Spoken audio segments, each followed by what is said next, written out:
Saudações de paz, meus queridos, amados, meus irmãos.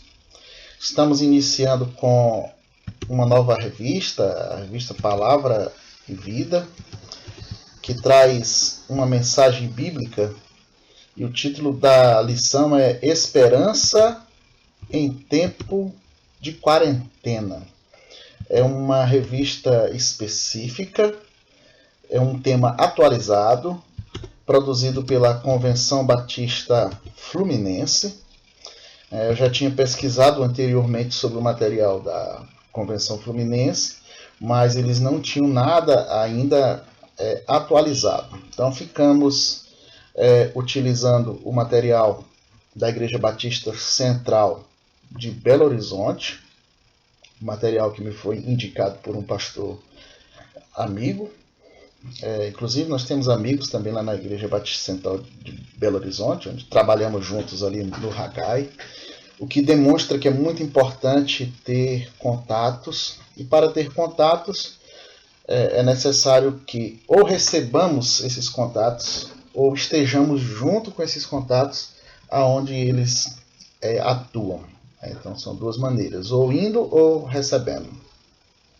Graças a Deus, porque temos essas duas portas, né? Tanto nós estamos recebendo, quanto nós também podemos participar em atividades do Reino de Deus de uma maneira geral. Então estamos aqui, né? Um tema atualizado, vamos orar a Deus, vamos buscar a presença do Senhor para que Ele nos dê acréscimo de sabedoria para o entendimento dessa sua palavra.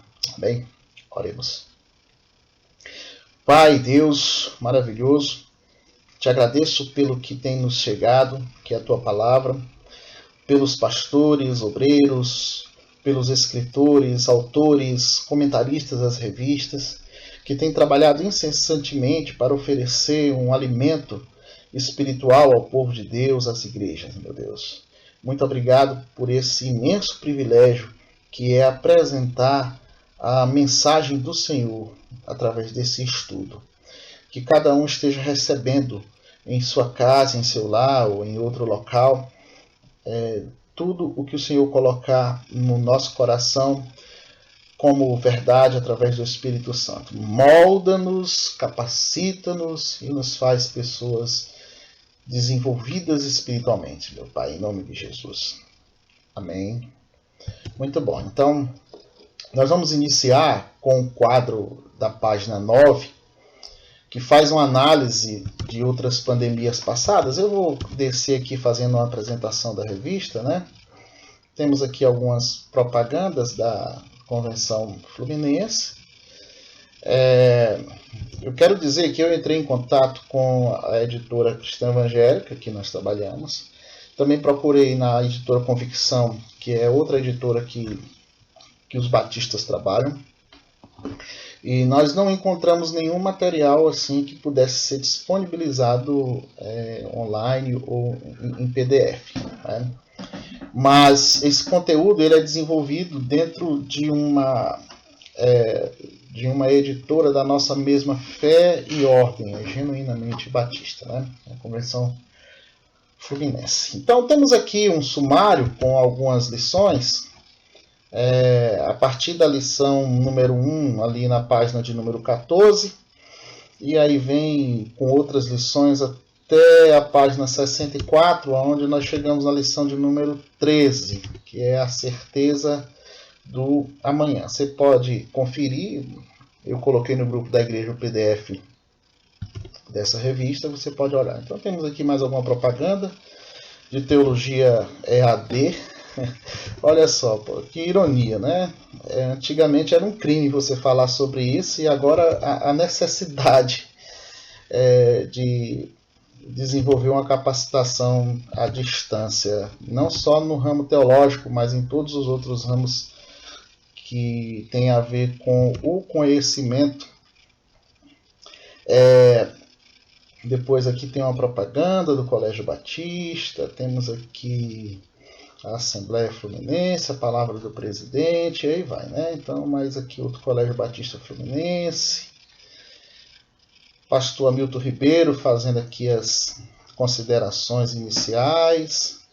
E como eu havia falado, aqui é apresentado um quadro das pandemias que já houveram no mundo, que há registro, no caso, né? Da gripe espanhola, peste bubônica, varíola, tifa, cólera, tuberculose, HIV, a gripe suína e agora o Covid-19.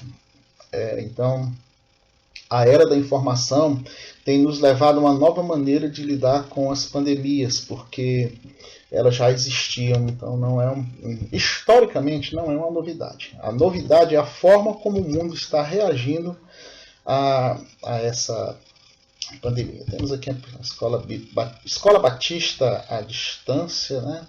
Tudo à distância, né? Muito bom. E aqui chegamos então à nossa lição, na página de número 14, que tem como título A Igreja Nunca Fecha. E eu vou ampliar aqui na sua tela, para que você tenha aqui o texto que nós iremos trabalhar, que é a primeira carta aos Coríntios, no capítulo 3, dos versículos de 9 a 19. Né? E o acesso à informação tem nos dado uma nova maneira de agir e, como eu disse, não é a primeira vez que o mundo enfrenta uma pandemia, mas é a primeira vez que vemos fechar as igrejas. Aqui no caso referindo-se aos templos, né? Quando se fala fechar a igreja, não é fechar a igreja. A igreja, como diz o título aqui da lição, a igreja ela nunca fecha. Né? O que fecha, o que pode fechar são os templos. E nessa continuidade de lição, templos fechados, cultos online, atividades suspensas, agendas alteradas. Aí eu faço a pergunta, é para a gente se desesperar diante de uma situação dessa? Como é que cada um de nós devemos agir?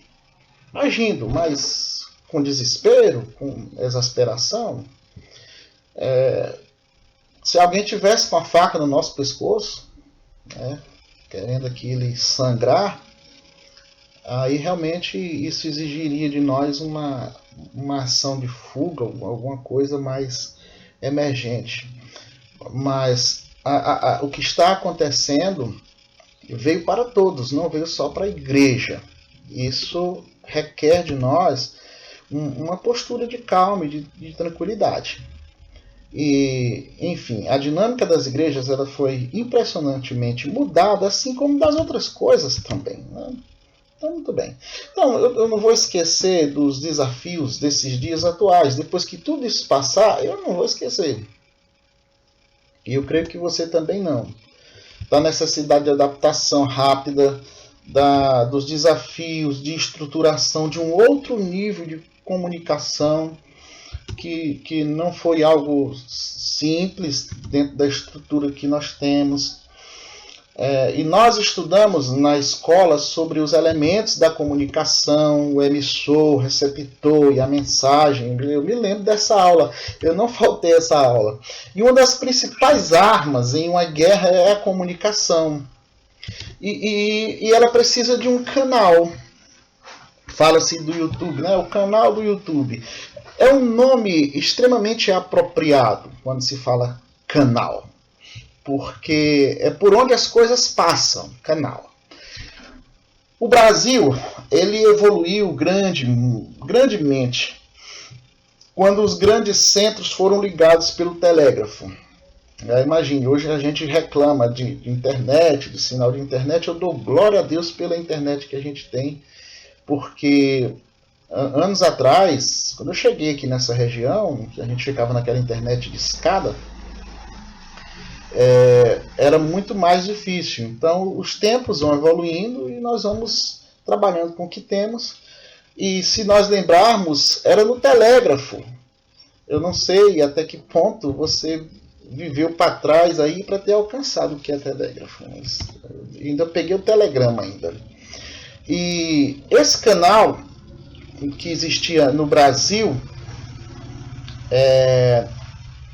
faz com que a gente pense que outras coisas podem ser estabelecidas como aprimoramento. Eu passando ali por Redenção do Gurgué, eu vi o pessoal puxando fibra óptica. Eu ouvi falar em fibra óptica há décadas, há muito tempo. E a comunicação tem só melhorado, né? Então, a Igreja de Jesus, ela resistiu a todas essas mudanças. A Igreja de Cristo, ela não depende da fibra óptica. Ela não depende de um canal de comunicação que seja de última geração. Ela precisa de pessoas que sejam emissoras dessa mensagem, né? E não se preocupem, porque a igreja ela não vai fechar, porque as portas do inferno não prevalecerão contra a igreja de Deus, né? Seja o que for. Creia nessa palavra, vamos ficar tranquilos, pois embora mudando o canal, a mensagem não muda. O canal muda. Daqui a pouco tem fibra óptica aqui, mas não interessa. A mensagem ela não vai mudar. A lição ela nos mostrará que o santuário de Deus são as pessoas e não são os prédios. Eu já estou dentro da lição, meus irmãos. Todo esse comentário que eu estou fazendo já é dentro da lição. Por quê? Porque esse momento que vivemos, essa verdade que vemos assim na prática, eu entendo que ela acontece para provar a nossa fé, provar a fé de cada um. E eu quero adiantar aqui os versículos 16 e 17 de 1 Coríntios 3, que é o texto básico, que diz: Não sabeis que sois santuários de Deus e que o Espírito Santo habita em vós? Se alguém destruir o santuário de Deus, este o destruirá, pois o santuário de Deus que sois vós é sagrado. Então, somos nós, né? Vamos ler o texto todo na íntegra. Primeira carta aos Coríntios, capítulo 3, dos versículos de 9 a 19, que diz assim: Porque somos cooperadores de Deus, e dele sois lavoura e edifício, segundo a graça de Deus que me foi dada. Lancei o alicerce como sábio construtor, e outro constrói sobre ele. Mas cada um veja como constrói. Versículo 11. Porque ninguém pode lançar outro alicerce além do que já está posto, o qual é Jesus Cristo. E se o que alguém constrói sobre o alicerce é ouro, prata, pedra preciosa, madeira, feno ou palha, a obra de cada um se manifestará, pois aquele dia a demonstrará, porque será revelada. Revelada pelo fogo, e o fogo testará a obra de cada um. Versículo 14. Se a obra que alguém construiu permanecer, este receberá recompensa. Se a obra de alguém se queimar, este sofrerá prejuízo, mas será salvo, como alguém que passa pelo fogo. Não sabeis que sois santuário de Deus e que o seu Espírito habita em vós? Se alguém destruir o santuário de Deus, este o destruirá, pois o santuário de Deus que sois vós é sagrado. Ninguém se engane. Se alguém dentre vós se considera sábio nesta era, torne-se tolo para vir a ser sábio. Porque a sabedoria deste mundo é uma tolice diante de Deus, pois está escrito. Ficou faltando aqui um pedaço do texto, né, meus irmãos? Mas iremos aqui providenciar. Muito bem. Eu quero fazer aqui menção, meus irmãos, da cooperação mútua e consciente, que é aqui a primeira fala que se coloca como subtítulo, né? A cooperação madura e consciente. A sinceridade de Paulo dá um tom enérgico ao início desse capítulo. Nós não lemos o versículo 1, mas ele diz assim: Não vos pude falar como a pessoas espirituais, mas como a pessoas carnais. Ele se coloca assim, né? Deixa eu vir para cá, para me sair aqui do meio da... Muito bem, cooperação madura e consciente. E qual a diferença entre uma pessoa com ações carnais e ações espirituais? É possível notar? Basicamente a diferença está no eu da pessoa. Quanto mais ela se estabelece no eu, mais carne, menos espírito.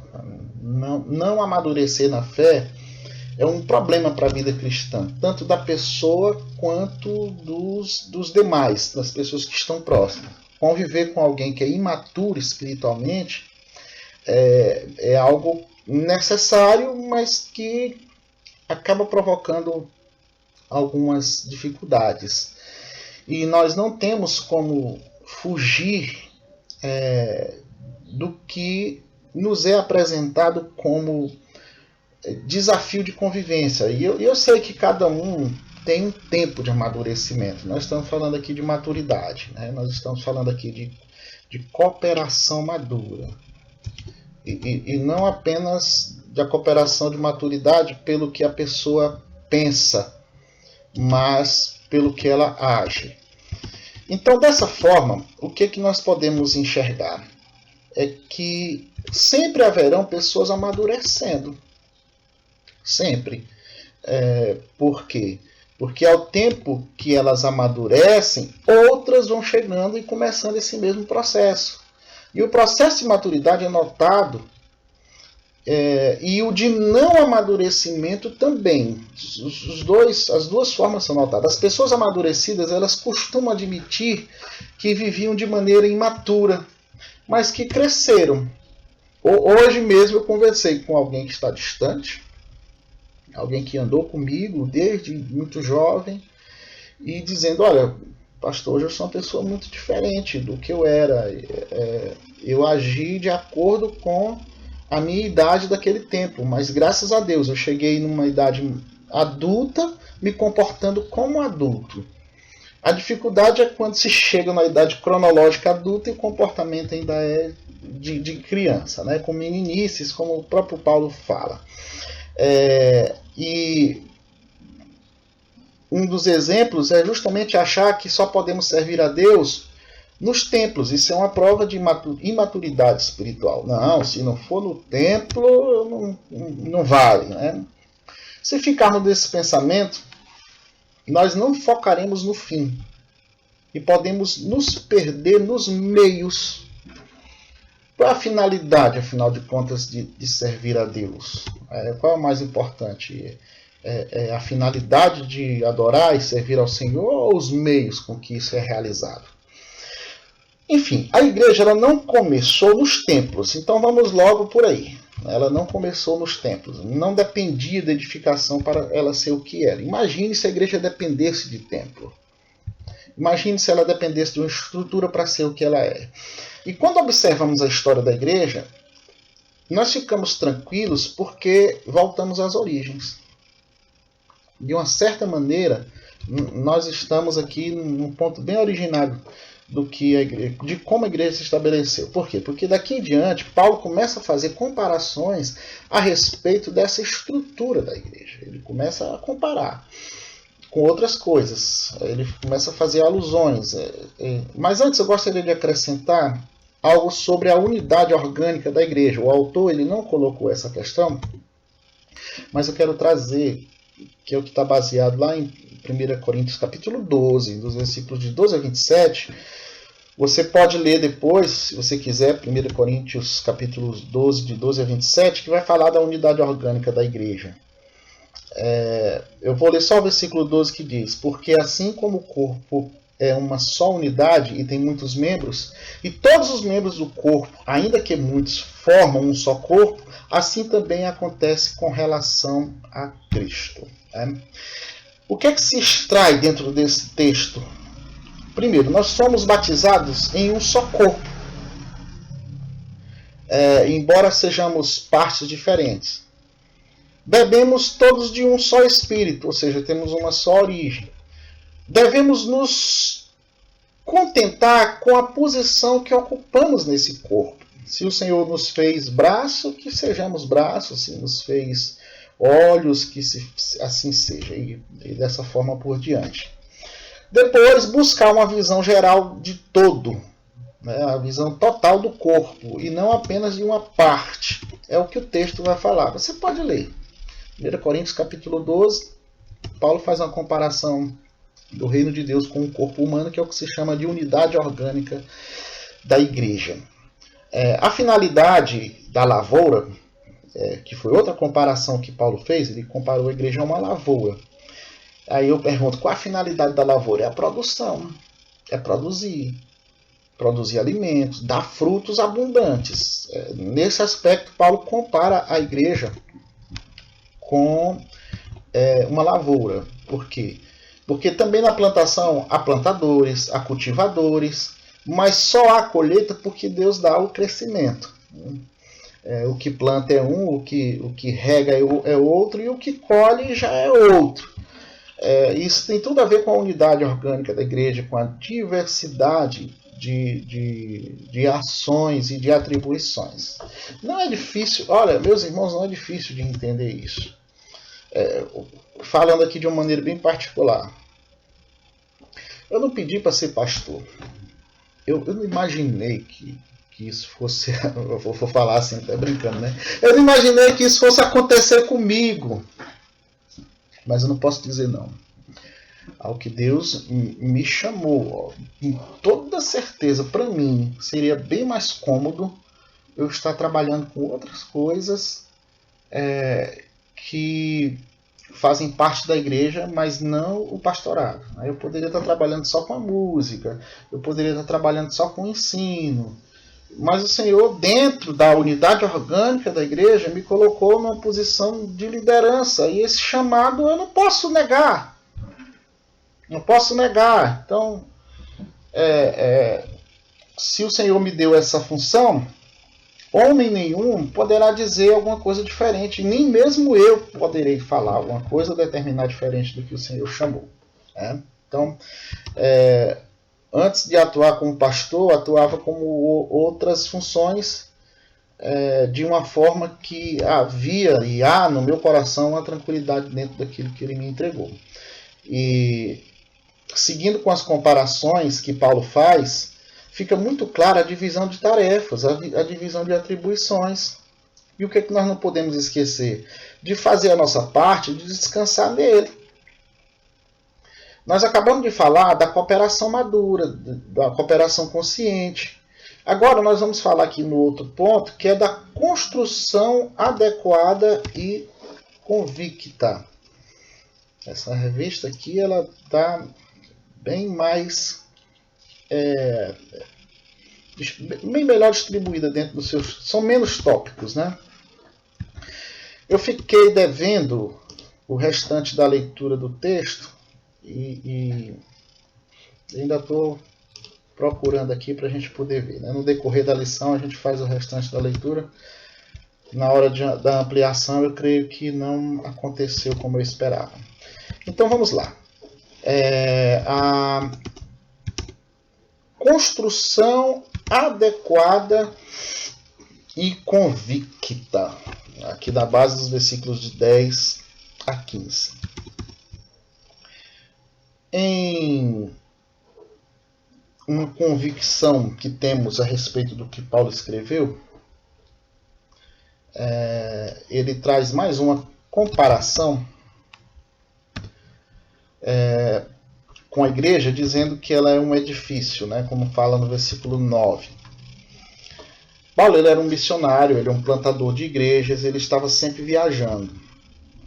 E em suas jornadas, Paulo estabelecia alicerces, e outro continuava sobre aquele alicerce que ele construía. Então, Paulo, geralmente não ficava onde ele começava um trabalho, ele plantava e ali o outro continuava. Se a igreja não tivesse essa característica orgânica de multiplicidade de funções, seria difícil ela se estabelecer como ela é hoje. E às vezes eu vejo essa realidade quando eu estou viajando pela obra de Deus, pelo desenvolvimento do reino. Eu acabo observando o resultado das diversas parcerias que vão além da cidade em que nós estamos, né, mas que fazem parte do reino. Das estratégias de construção de templo, onde uma congregação está sendo plantada, mas que não tem condição de se estabelecer de uma maneira mais rápida. Então entra ali a missão pioneira. E aí vem professores de criança, ali como o projeto Matopiba, que nós recebemos. Tem a monitoria do grupo de pastores e líderes do Haggai, que já trabalha com pastores e lideranças e capacitação. Tem as nossas convenções da Batista Brasileira, da Batista Piauiense, onde nós nos atualizamos das decisões da denominação. Dias atrás eu recebi aqui na região a Fermata, através da missão Pro Sertão, que a Fermata, ela acompanha a vida de pastores, e como é preocupante nos dias de hoje ver que muitos estão depressivos, doentes, e alguns até cometendo suicídio. Então o que acontece? A igreja, ela não tem apenas um papel local, embora ela seja uma igreja local, mas ela é também universal, ela agrega todos os outros irmãos salvos no mundo todo, e isso exige uma ação fora dela também, que era o que Paulo fazia.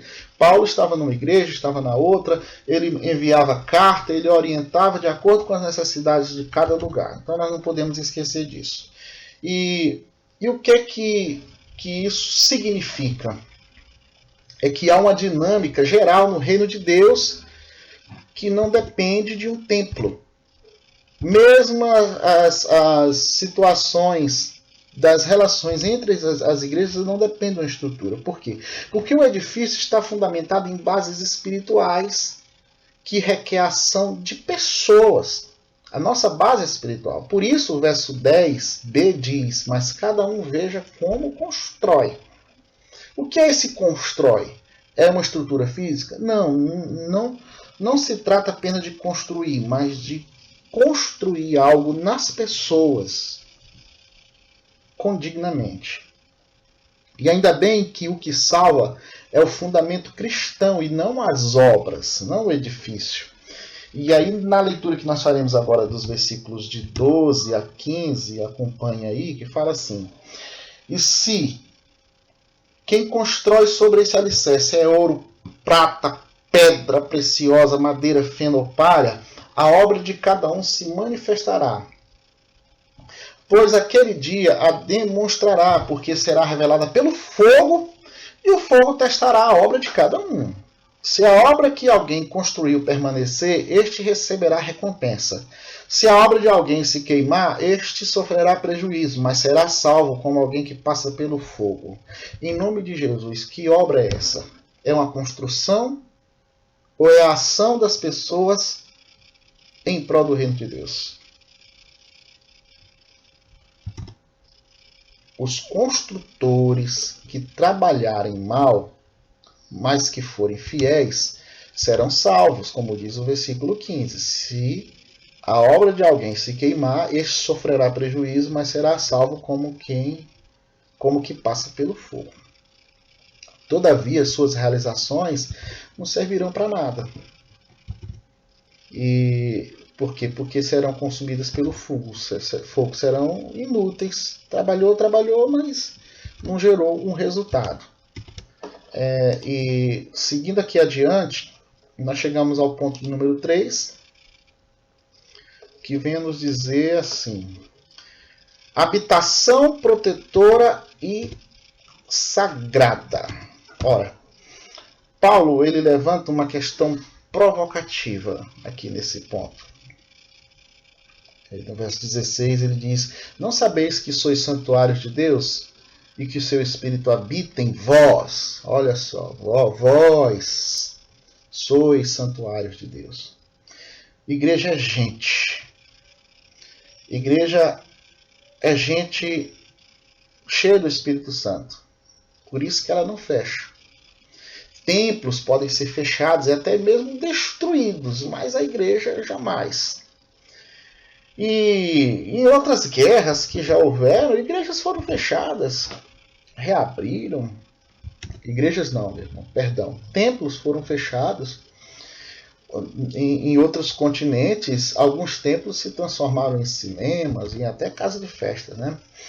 Esse ensino ele é recorrente em outros textos da Bíblia, principalmente aqui em Coríntios, né? 1 Coríntios 6:10 e 2 Coríntios 6:16. Eu vou ler aqui os dois textos. Eu acho que eu coloquei aqui de maneira ampliada, para a gente poder ver. Olha só, 1 Coríntios, capítulo 6,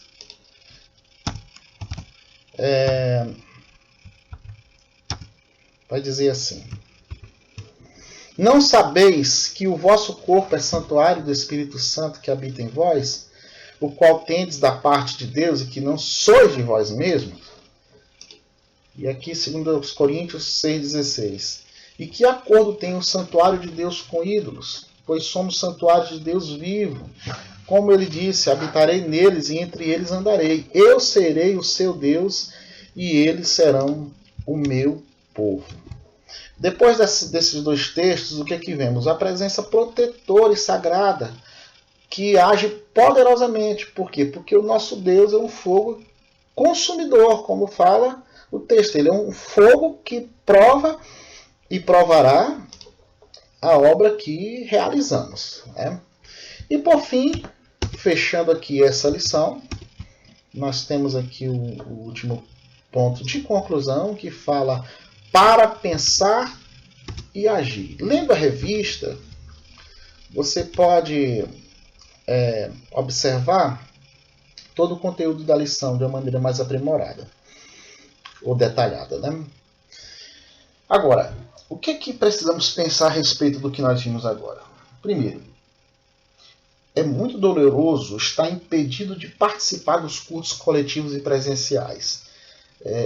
Esse estudo não quer dizer que os encontros presenciais não têm valor, certo? Então nós não devemos ir para esse outro extremo de pensamento.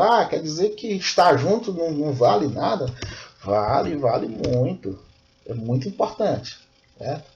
Mas entre ser igreja, templo, e ser igreja de Cristo, igreja universal, igreja local, igreja pessoa, igreja pessoas espirituais, estamos nesse patamar de importância mais elevado. Né? Ou seja, nós temos uma grande oportunidade de demonstrar ao mundo todo que nós somos capazes de continuar sendo igreja, mesmo mediante as circunstâncias que nós estamos vivendo.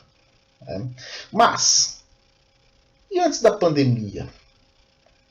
Será que você dava o devido valor ao congregar? Eu queria que você fizesse essa reflexão.